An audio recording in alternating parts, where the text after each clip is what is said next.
Hello guys, நம்ம கிட்டும் gaming நீ பார்த்து கொண்டு இருக்கிறது. அவுட்டா? இல்லைங்க, அவுட் இல்லைங்க.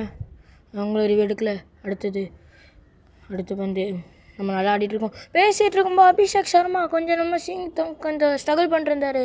அவுட்டாக இருக்கார். நம்ம வெங்கடேஸ்வர் நம்ம T20 அதிகமாக நல்லா அடிச்சிருக்க பிளேயருங்க. நம்ம விளாடும்போது ஃபஸ்ட்டு பாலே போல்டு இருக்கார். அடுத்த பிளேயர் நம்ம ஸ்ரேயஸர் இறக்கியிருக்கோம். சுப்மன் கில் அருமையான ஷாட்டுங்க. எவ்வளோ கிளாஸாக ஆடிருக்காரு பாருங்க.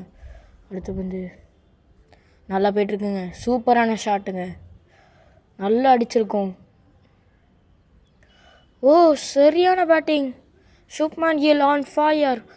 பவர் பிளே என்னும் கோயிலில் ரோஹித் சர்மா தான் ராஜா என்ற சமயத்தில் நானும் ராஜா தான் என்றும் கூறியுள்ளார் நம்ம சுப்மன் கில்.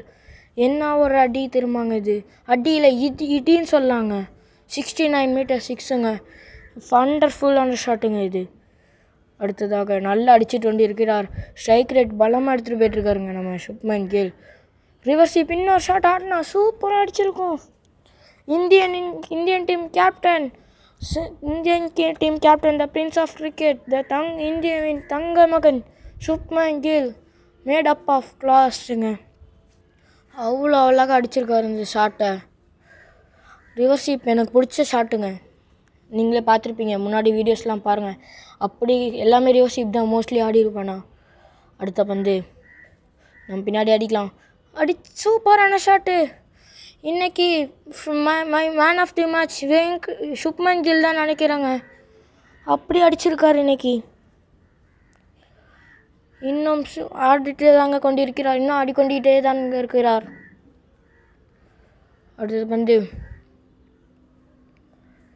அடுத்து வந்துங்க என்ன ஆக போகுது, நம்ம என்ன விளாட்லாம். இந்த நல்லா ஹேங் ஆகுதுங்க பந்துன்ற பாருங்கள் ஃபோனு. சாரி. சண்டைக்கு கூப்பிட்டா உன்னையும் பந்தயம் போட்டு நம்பிய புள்ள உன்னையும் மன்னிப்பு கேட்டு. இப்போ பாருங்கள், நம்ம ரிவெஞ்ச் வாங்கி ஆகணும். இதுக்கு எங்கே இந்த சைடில் ஆள்றாங்க. இப்போ என்ன பண்ணலாங்க? ஏதாச்சுடு. நல்லா ஹேங் ஆகுதுங்க ஃபோனு. ரிவெஞ்ச் வாங்கலாம்னு நினச்சானா, பட் முடியல. அடுத்த ஓவர் இதான் உங்களுக்கு ஹைலைட்ஸாக காமிக்கிறேன். நான் போன வீடியோ சொல்லியிருக்கேன். 10 ஓவர் ஹைலைட்ஸாக காமிக்கிறேன்னு சொல்லியிருக்கேன். இதோ காமிக்கிறேன். இதான் ஹைலைட்ஸுங்க. எனக்கு தெரியும் நாங்கள் ஆங்கிலே 6 அடிப்பாங்களா காய்ஸ். எங்கெல்லாம் யாருன்னு நினச்சிருக்கீங்க? 4 ரன்ஸ் 4 6 அது 4 இருக்காங்க. சரி, நாங்கள் வர மாதிரி சூப்பரான ஷாட்டுங்க. 4 ரன்கள். அமேசிங் ஷாட்டுங்க. யாப்பை பார்த்து அடிச்சிருக்காரு. ப்ளேஸ் பண்ணால் போதுங்க இதெல்லாம். அடுத்த பந்து நம்ம என்ன பண்ணலாம்? ஸ்டோக் கொடுத்துருக்கேன். ஸ்ரேயஸ் ஐயர் அவரும் அவர் சைடில் அடிச்சிட்ருக்காரு. கொஞ்சமாக சிங்கிள்ஸ் ஆடிட்டு இருந்தார். இப்போ அவராக அழகான கவர் டிரைவ் ஆடிருக்காருங்க நம்ம Shreyas. Back to the form. ஏன் நான் ஆஸ்திரேலியா எடுத்தேன்னு பாருங்களேன். இப்போ Australia vs India ODI series போய்ட்டுருக்கு. ஆனால் பட் ஓடிஐ விளையாட டைம் இல்லைங்க. விளையாடினாலும் நிறைய நேரம் டைம் எடுக்கும். அதனால் T10 ஹைலைட்ஸாக மாற்றிட்டாங்க. அடுத்த பந்து ஒன்றும் இல்லைங்க. நான் ஹைலைட்ஸ் பண்ணும்போது கொஞ்சம் எடிஷன், இது த லெஜண்டோட எடிஷன் அப்படி. அடுத்த பந்து ஸ்ரேயஸ் ஐயர் தூக்கி ரிவர்ஷிப்பு 6 ரன்கள் நினைக்கிறேன். 6 ரன்கள். அந்த இடத்துல தாங்க பெரிய ஏரியா. அந்த பெரிய ஏரியாவாக இருந்தாலும் நான் அடிப்பேன். என்னோடய ஏரியா 6ன்னு தாங்க அடிச்சிருக்காரு. நம்ம ஃபஸ்ட் டைம் விளையாடினதில் 50 ரன்ஸ் பார்ட்னர்ஷிப் வருது. சுப்மன் கில் மற்றும் ஸ்ரேயஸ் ஐயர் கிட்டேருந்து அருமையான பார்ட்னர்ஷிப்புங்க. ஆடில் இது விளையாடுறதுக்கு ரொம்ப கஷ்டங்க. அடுத்த பந்து ஒரு ஸ்ரேயஸ் ஐயர் அவுட் ஆகிட்டாருங்க. அது காமிக்க முடியல. அது லைட்டாக ஹேங் ஆச்சுங்க. அடுத்ததாக சுப்மன் கில் நல்லா ஆடிட்டு வராருங்க. இப்போ ஓ 4 பிடிச்சிட்டானுங்கடா, பிடிச்சிடுவானுங்க கைஸ். இந்த மாதிரிலாம் அடித்தா பிடிச்சிடுவானுங்க கைஸ். அவங்களாம் மோசமான ஆளுங்க. ஆஸ்திரேலியா ரியலில் தான் கேட்ச் ஃபீல்டிங்லாம் சூப்பராக பண்ணுறாங்கன்னா கேம்லேயுமா. அடுத்ததாக நம்ம இந்த மாதிரி ஜெயிச்சாகணும் கைஸ். ஏன்னா ரொம்ப நாள் ஆச்சு நான் வீடியோ போட்டு. விட்டுட்டாங்க. சே, நான் ஏதோ ட்ரை பண்ணலாம்னு நினச்சேன்.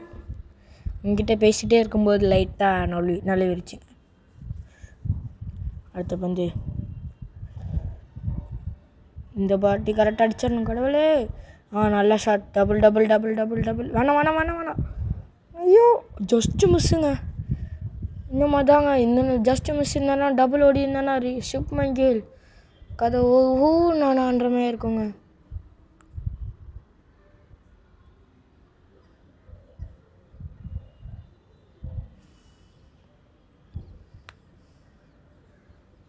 அடுத்தது எல்பி. இல்லைங்க எடுக்க மாட்டானுங்க. உனக்கு மோஸ்ட்லி எடுக்கவே மாட்டானுங்க ஆஸ்திரேலியா டீம்ஸ். நான் எப்போவுமே பார்த்துருக்கேன் ஆஸ்திரேலியா டீம் ரொம்ப க்ளோஸடாக நம்மளுக்கு அவுட்டுன்ற போது தாங்க எடுப்பாங்க. அதுவும் ஃபேவரபிள் டிசிஷனாக தான் போகும். நம்மளுக்கு சேர்த்தமாக தான் மோஸ்ட்லி போகும். அதுவும் அடுத்த பந்து ரிவர்ஷிப். நம்ம ஆடலாமா? 4ங்க. அதை அவங்களுக்கு காமிக்க முடியல. நான் தப்பாக கடை பண்ணிட்டேன்னு நினைக்கிறேங்க. ட்ரிம் பண்ணிட்டேன்னு நினைக்கிறேன், தெரில. ஆனால் நான் 4 6 அவங்களுக்கு கரெக்டு தாங்க. ஸ்ரேயஸ் ஐயர் அவுட்டு மட்டும் அவங்கள காமிக்க முடியாமல் போச்சு. நல்லா ஹேங் ஆயிடுச்சுங்க அது.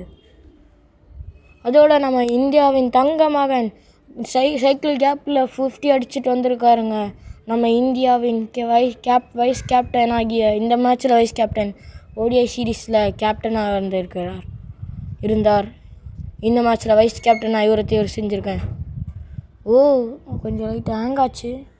ஹேங் ஆனாலும் பரவாயில்ல, 6 அடிப்பேன்ற மாதிரி ஷாட் அடிச்சிருக்கேன். ஒரு 6 ரன்ஸ்.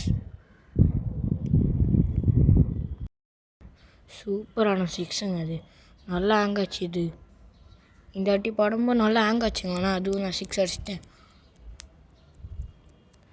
அடுத்து அதுக்குள்ளே 8.3 ஓவர் வந்துருச்சுங்க. ஆச்சரியமாக இருக்கிறது. எனக்கு மிகவும் ஆச்சரியமாக இருக்கிறது. அடுத்ததாக சுப்மன் கில் இன்றைக்கி நல்லா அடிச்சிருக்காருங்க. நல்லா 4s and 6s அடித்து வெளிக்கொண்டு வந்து இருக்கிறார். அடுத்ததாக நம்ம யோசிப்பால் நம்ம ஷாட். எஸ், அதுக்கு ரிசல்ட்டும் கிடச்சிருக்கு. சூப்பரான ஷாட்டுங்க. இந்த ஷாட்டுக்கு நல்ல டைமிங் கிடச்சிருக்கு. நல்ல இடமும் கிடச்சிருக்கு. அழகான பிளேஸ்மெண்ட். 4 runs. ரிவர்ஷிப்னாலே நம்ம மட்டும்தாங்க. அவ்வளோ அழகான ஷாட்டுங்க. ரிவர்ஷிப்பில் 6 ரன்கள். சூப்பரான ஷாட்டு. சூப்பர் 4ங்க. இது 6ஆ 4ஆ அது தெரிலங்க, சொல்ல வரல அது. அடுத்த last over of the match. ஆனால் இது லைட்டாக பக்கை வச்சுக்கோங்க. ஒரு பால் அதிகமாக போடுறோம். நம்ம ஒரு பால் எக்ஸ்ட்ரா வரும்னு நினைக்கிறேன். போல்டு பரவாயில்லைங்க. ஆனால் போல்டான பரவாயில்ல. நம்ம இந்தியாவின் வைஸ் கேப்டன் அவர் வேலையை முடிச்சுட்டு கச்சிதமாக வேலையை முடிச்சுட்டாங்க போகிறாரு. No problem, any problem.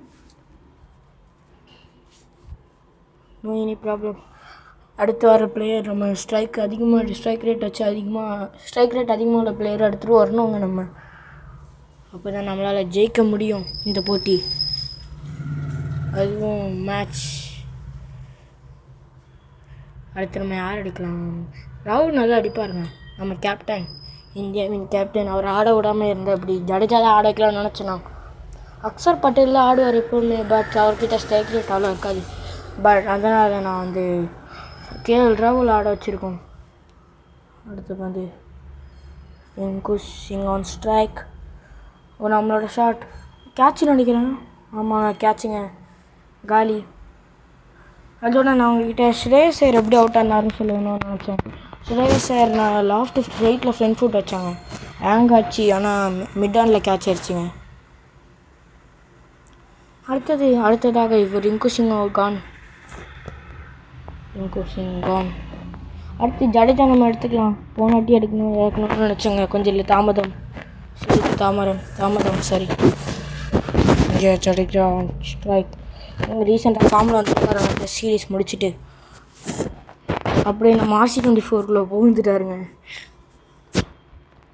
அதுக்காக நம்மளும் ரிவர்ஸிப் பாடுவோம்ல. ஒரு நல்ல ஷாட்டுங்க.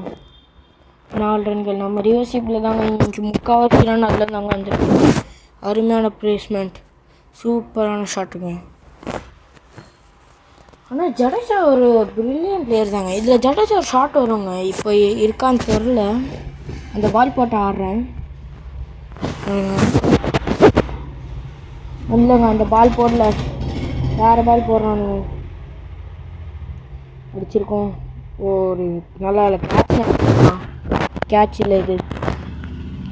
அடுத்ததாக லாஸ்ட் பால் இல்லைங்க. இன்னும் 2 பால் இருக்கிறது, 3 பால் இருக்கிறதுன்னு நினைக்கிறேன். ஏன்னா 10 புள்ளி அவனுங்க 5 6 7 பால் போடுறானுங்க கைஸ். ஃபஸ்ட்டு ஒரு 7 பால் வந்துருச்சு பக் ஆகி. அப்புறம் தாங்க அப்படின்னு நான் நினைக்கிறேன். அங்கே பாருங்க 3 பால் தான் போட்டிருக்க மாதிரி காமிக்குது. எஸ்எலோடு 3 பால் தான் போட்ட மாதிரி காமிக்குது பாருங்கள். அங்கே அப்படி தான் நினைக்கிறேங்க கைஸ். இங்கே அவுட் நடந்திருக்கு. அவுட்டா? என்னங்க அவுட்டா? சாதாரணமாக ஓடுற மாதிரி தாங்க ஓடினேன். பட் அது அவுட்டுன்னு இருக்காங்க. கடைசி பேட்ஸ்மேன் அவங்க நல்லா 4 அடித்தார். ஃபஸ்ட்டு பால் 4 அடித்தார். நல்லா அடித்து கொண்டிருந்த பிளேயரை KL ராகுல் அவுட் பண்ணி விட்டுட்டாருங்க. என்ன KL ராகுல், உங்களுக்கே இது ஈடாகுமா? உங்களுக்கே இது தாங்குமா? நம்ம கொஞ்சம் கோளார் கைஸ். அடுத்ததாக அக்சர் பட்டேல் உள்ளே வந்திருக்காரு. நம்ம இந்தியன் பிளேயர்ஸ் ஃபேஸ் மட்டும் நல்லாவே இருக்காதுங்க. பட் எல்லா ஃபாரினர்ஸ் பிளேயர்ஸ் எல்லோரும் நல்லாயிருக்கும். ஓவர்சீஸ் பிளேயர்ஸ் எல்லாருக்கும் ஃபேஸ் அப்படியே ரியலாக இருக்குங்க. சொல்லிட்டு பாருங்களேன். ஸ்டார்க் எல்லாருக்கும் பார்த்துருப்பீங்க. நான் ஒரு நல்ல வழங்க எது பண்ணலாங்க. நல்லா கரெக்டாகவே பண்ணல. ஒரு சிங்கிளோட ஓவர் முடியுது. அதோட இந்தியாவோட இன்னிங்ஸும் முடியுதுங்க. ஃபஸ்ட் இன்னிங்ஸ் முடிவு. ஸ்கோர் 99க்கு 6 விக்கெட்கள் இழப்பில். அருமையான ஸ்கோர், டீசன்ட் ஸ்கோர் தாங்க படிச்சிருக்காங்க. ரெக்கார்ட் ரன் ரேட் 10ல் நிற்கும். ரெக்கார்ட் ரன் ரேட் 10ல் நிற்கும். நம்ம நல்லா இனிமேல் பவுலிங் போடணுங்க. நம்ம ஃபஸ்ட்டு பேட்டிங் பண்ணி தான் எல்லா மேட்சும் ஜெயிச்சிருக்கோம் இது வரைக்கும். ஆமாங்க, நம்ம இது வரைக்கும் செகண்ட் பவுலிங் ஃபஸ்ட்டு பவுலிங் போட்டதே இல்லை. சேஸ் பண்ணதே இல்லைங்க. இது ஒரு சாதனை படைச்சிருக்கோம் காய்ஸ். 4 மேட்ச்சில் 4மே ஃபஸ்ட்டு பேட்டிங் தான். நல்லா இருக்குங்க. எனக்கு ஃபஸ்ட்டு பேட்டிங் ரொம்ப பிடிக்கும். ஆனால் பவுலிங் போடும்போது தாங்க கடுப்பாக வரும். அவனுக்கு சிங்கிள்ஸ் டபுள்ஸ் எடுக்கும்போது தாங்க கடுப்பாக வரும். அடுத்ததாங்க செகண்ட் பால் அடிச்சு சொல்லிட்டாங்க. எங்கே அடிச்சிருக்கான் பாருங்க. ஸ்டாண்ட்ஸுக்கு தூக்கியிருக்கான். க்ரௌடுக்கே தூக்கிட்டாங்க. ஆனால் நான் பார்க்க மாட்டேன், எனக்கு பிடிக்கல. நான் அடித்தா பார்ப்பேங்க இந்த ஷாட்டை. கோல்டன் ஷாட்டாக இது வருங்க. அந்த ஷாட்லாம் வச்சுருக்கானுங்க. அடுத்ததாக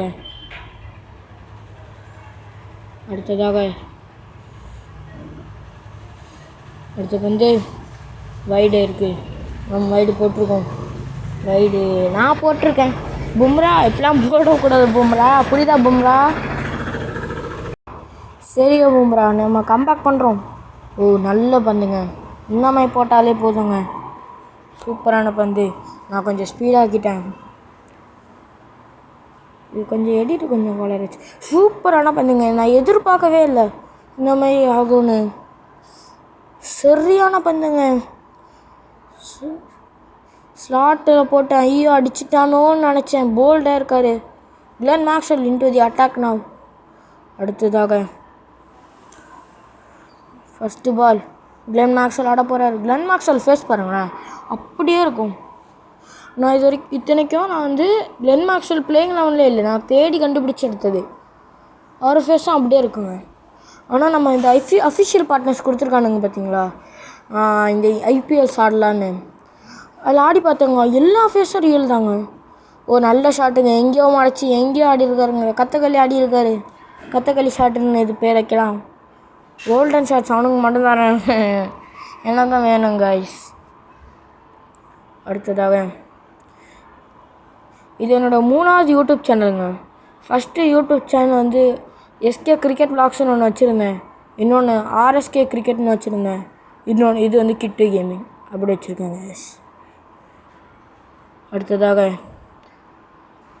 அடுத்த பந்து இங்கே ஆட முடியாமே போடுவோம் நாங்கள். எங்களெல்லாம் தொட முடியாது. இந்த மேட்ச் நம்ம தான் வின் பண்ணணும். ஜெய் ஹிந்த், ஜெய் ஹிந்த், ஜெய் ஹிந்த். உங்கள் ஃபஸ்ட்டு யூடியூப் சேனல் பார்க்கணுன்னா அந்த போட்டு சொல்லிக்கிற இருக்குல்லங்க, ஸ்ரீகிரிஷ் 25 ஐஃபன் போட்டு 16 போட்டாங்களே வருங்க. நம்ம ஃபேவரட் பவுலர் உள்ளே வந்திருக்காரு. வெங்கடேஷ் ஐயர், வெங்கடேஷ் ராஜசேகரர் ஐயர். அருமையான பிளேயர் தாங்க. ஒன்லி 2 ஃபீல்டர் அலோடா. இப்போ என்ன பண்ணணும் கைஸ்? இப்போ பவர் பிளே முடிஞ்சது. என்ன பண்ணலாம்? எடிட்டு கொடுத்தா வரணும்னு நினைக்கிறாங்க. ஆமாம் கைஸ், எடிட்டுக்கு ரொம்ப கிளாஸ் தான் பண்ணேன். வந்துடுச்சு கைஸ் நார்மல். இப்போ நம்ம எடிட் மாதிரி பண்ணலாம். எடிட் போட்டுக்கலாம் கைஸ். Edit click. இப்போ என்ன பண்ணலாம் கைஸ்? கொயர்லகில் வைக்க முடியாதா? சரிங்க, நம்ம கொஞ்சம் இதெல்லாம் தூரம் வச்சுக்கலாம். இன்னும் பண்ண முடியாதா? என்ன கைஸ் எது பண்ணாலும் ஒன்லி 2 ஃபீல்டர்ஸ், ஒன்லி 2 ஃபோட்டோஸ் ஒன்று. சரி இதே போதும் கைஸ், இதே போதும்னு நினைக்கிறேன். அடுத்த பந்து நம்ம ஃபீல்டிங் ஷாட்டாக பக்காவாக பண்ணியிருக்கோம்னு நினைக்கிறேன். ஓகே, அது ஃபஸ்ட்டு பால். வைடோட அமைச்சிருக்காருங்க. நம்ம வைடோட அமைச்சா அதை மங்களகரமாக ஆரம்பிக்கிற மாதிரி ஒரு சைனுங்க. அது எனக்கு. அடுத்த பந்து அருமையான பேட்டிங் ஆடுவாருங்க டிராவிஸ் ஹெட். நீ பொழந்து கட்டியிருக்காருங்க பிள்ளைங்க. உங்கள் 2 பேர் சேர்ந்து. அடுத்த பந்து ஐயோ 2வது பவுன்ஸ் போட்டேன். யாருனே வார்னிங் பண்ணி விட்டானுங்க. மொபைல் சொன்னலங்க கைஸ், வார்னிங் பண்ணி விட்டானுங்க. ஆனால் நம்ம கேட்போமா? நாங்கள் டிராஃபிக் ஜாமில் ரெட் சிக்னல் போட்டாலும் கிளம்பி போகிறோங்க. இதெல்லாம் மதிக்க போகிறோம் அப்படின்னு சொல்லக்கூடாது கைஸ். அப்படி சொன்னால் இந்தியன் தாத்தா வந்து நம்மளை அடித்து போட்டுருவார் கைஸ். இந்தியன் தாத்தா வராமல் இருக்கணும்னா நம்ம ரூல்ஸ் எல்லாம் மதிக்கணும் கைஸ். இப்படிலாம் கதை உருட்டணும் கைஸ். அப்போ தான் கைஸ் எல்லோரும் நம்புவாங்க. ஒரு கேட்சு நம்ம நல்லா ஃபீல்டரு ஜாண்டி ரூட்ஸுக்கே நாங்கள் டஃப்பு கொடுப்போம். இந்த கேட்ச் ஜாண்டி ரூட்ஸே பார்த்து அசந்து போயிருப்பாருங்க. அப்படி போட்ட கேட்சு தாங்க இந்த கேட்சு. இது வேறங்க ஆச்சா வந்து அடிக்குது. சூப்பரான கேட்சுங்க அது. அடுத்து மிச்சல் மார்ஷில் வந்திருக்காரு. மிச்சல் மார்ஷ்க்கு ஏற்ற மாதிரியே நாங்கள் பவுலர் வைப்போங்களா கைஸ். நம்ம குல்தீப் அதை வச்சுருக்கோம். ஃபஸ்ட்டு பால் தூக்கி விட்ருக்காங்க. செகண்ட் பால் தூக்கி விட்ருக்காங்க. சொல்லிட்டாங்க 6 ரன்ஸ். மேட்ச் இப்போ பாலுக்கும் கம்மியாக வருது. பாலுக்கும் கம்மியான ரன்ஸ் தாங்க அடிக்கணும். அடுத்ததாக இன்னைக்கு ஒழுங்காவே போல் நம்ம ஜடேஜா அந்த ஓவரில் எதுவும் நடக்கலைங்க. அதாங்க 5 பாலுக்கு 6 ரன் தாங்க அடித்தாங்க. 6 பாலுக்கு 6 ரன் தாங்க அடித்தாங்க. சாரி, அதில் 2 வைடு 4 சிங்கிள், ஒரு டாட் 2 டாட்டுன்னு வைடு போட்டிருக்கோம். என்னங்க குல்தீப் ஒழுங்காக போடுங்க. குல்தீப் போட்டது நம்ம மேலே தப்பு. பட் அவர் தாங்க ஆடுறாரு. எங்கே இந்த மாதிரி ஜெயிச்சு ஆகணுங்க. ஐயோ ஜம்பிங்கு 0.7 சொல்லியிருந்தேன். இப்போ 0.5 அடிச்சிருக்காருங்க. ரிஷப் பண்ணிட்டே தோக்கடித்த கேஎல் ராகுலை காண்கிறோம். எவ்வளோ அழகாக அடித்தார் பாருங்க. பார்க்க முடியல, ஆனால் ஸ்கிப்பு கொடுத்துட்டேன். எனக்கு தேவை. அடுத்த பந்து அந்த பந்து சிங்கிள். இந்த பால் எதாவது நடக்கணும். நம்ம தான் ஜெயிக்கணும். சூனி வைக்கிறேன். விக்கெட்டுங்க கைஸ். விக்கெட்டு படிச்சிருக்கோம். 2வது டபுள் பிரேக் த்ரூ எடுத்து கொடுத்துருக்காருங்க. மிச்சல் மார்ஷ் ரொம்ப நேரமாக ஸ்ட்ரகிள் ஆகிட்டே இருந்தார். இன்னும் பவுலிங் இன்னைக்கு மிச்சல் மார்ஷ் சூப்பராக போட்டார். அடுத்ததாக அக்ஷர் பட்டேல் வந்திருக்காரு. ஃபஸ்ட்டு பால் 4ங்க. அதுதாங்க கொஞ்சம் குழப்பமாயிடுச்சு. அதுதான் அப்படி வந்துடுச்சு. அடுத்ததாக ஒரு நல்ல ஷாட்டுங்க. அழகான பிளேஸ்மெண்ட். ஆமாம், அங்கே ஃபீல்டர் யாருங்க அப்படி இருக்காரு, அங்கேயே நிற்கிறாரு. அடுத்ததாக 7.1 ஓவர்ஸ். சூப்பரான ஷாட்டுங்க, அருமையான ஷாட். டிம் டேவிட் அழகாக ஆடுவாருங்க எப்பவுமே, எனக்கு ரொம்ப பிடிக்கும் அந்த பிளேயரை. ரியலாக இருக்கட்டும் RC24 இருக்கட்டும், ரியல் RC24 ஒன்று தானே, ஏன்னா ரியல் கிரிக்கெட்டு ரியல்னு வருது இல்லைங்க, அப்போ இதுவும் ரியல் தானேங்க. ரியல் கிரிக்கெட் 2024, பட் இது 2025. அடுத்த பந்து நான் இது RC24ன்ற அப்டேட் வரும்போது நான் நினச்சேன் RC24 தனி கேம்னு நினச்சேங்க. பட் அதுவும் இதுவும் ஒரு அப்டேட்டுன்னு நான் அப்புறம் தான் புரியுங்க. நான் நினச்சேன் RC22, RC22, RC24ன்ற கேம் நினச்சேன். பார்த்தா அப்டேட்ஸ் தாங்க எல்லாம். ஓவர்த்ரோ, சின்ன மிஸ்டேக்கான ஒரு ரன் போயிருக்கு. டாட் பால் மிஸ்டேக் பண்ணிட்டோம் கைஸ். ஆனால் இந்த வாட்டி விட மாட்டேன். சூப்பர் த்ரோங்க, சூப்பராக கம்பை கொடுத்துருக்காரு. அடுத்த ஒரு ஜடேஜா கொடுக்கலாம். 2 ரன்கள் அடிக்கணும், 2 ரன்கள் தாங்க அடிக்கணும். இப்போ டாட் பண்ணி ஆகணும். 2 ஓவருக்கு 2 ரன்கள், விக்கெட் 2, 1 ரன்னு, 4 ரன்ஸோட வின் பண்ணியிருக்காங்க நம்ம ஆஸ்திரேலியன் டீம். அழைக்கப்படும் ஆஸ்திரேலியாவை இன்னைக்கு வின்னர்ஸ் டீம் இருக்காங்க. அருமையான ஸ்கோர் கார்டு. இன்னைக்கு man of the match wicket சூப்பராக எடுத்தனால மிச்சல் மாஸ்க்கு வழங்குது இந்த இது man of the match award. நல்லா ஆடினீங்களா? ஏன் இந்தியா தோக்கடிச்சிங்க? எனக்கு கோவமாக இருக்குது. அது எப்போவுமே எனக்கு பிடிச்ச டீமுங்க கைஸ். சரி, பாய். இந்த வீடியோ பிடிச்சிருந்தா லைக் பண்ணுங்கள், ஷேர் பண்ணுங்கள்,